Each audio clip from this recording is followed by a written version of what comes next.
പാലൊഴിയാം, roast ആക്കുക. അതിപ്പോൾ ഞാൻ ഇങ്ങനെ റോസ്റ്റ് ആക്കിയിരിക്കുന്നത് വീഡിയോ കിട്ടിയില്ല. അതിൽ നമ്മൾ സവോള, ചെറിയ ഉള്ളി ഇടാം, സൗകര്യം പോലെ എല്ലാം ഇടാം. നമുക്ക് നേരം കാലം സൗകര്യം എങ്ങനെയാണെന്ന് വെച്ചാൽ അതുപോലെയൊക്കെ ഇടാം. സവോള ഇട്ടു, തക്കാളി, സവോള വേണ്ടി ചുവന്ന തക്കാളി ഇട്ടു, വേപ്പില ഇട്ടു, പിന്നെ നമുക്ക് മല്ലിയില ഇടാം, മല്ലിയില ഇട്ടു, പിന്നെ മസാല ഇടാം, മുട്ട മസാല ഇടാം. അങ്ങനെ പിന്നെ നന്നായി വഴണ്ട് വന്നതിന് ശേഷം നമുക്ക് പൊടികളെല്ലാം ഇടാം. മഞ്ഞൾപ്പൊടി, മുളക് പൊടിയൊക്കെ ഇട്ടു. അപ്പോൾ നമ്മുടെ വീഡിയോ നമുക്ക് ഓണായില്ല, അതുകൊണ്ട് ഞാൻ ആദ്യം മുതലേ ഇട്ടില്ല. അതുകൊണ്ട് പറയാം, ഇത് നമ്മുടെ മുട്ടക്കറി, സാമ്പാറും മുട്ടക്കറി. ഇന്ന് സാമ്പാറുണ്ട്, മുട്ടക്കറി അത് നമ്മൾ ഇന്നിട്ടില്ല. നമ്മുടെ മുട്ടക്കറി റെഡി.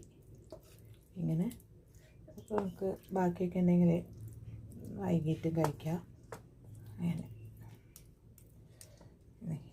ഇങ്ങനെ പൊളിക്കാതെ ഫുള്ളുമായിട്ട് ഇങ്ങനെ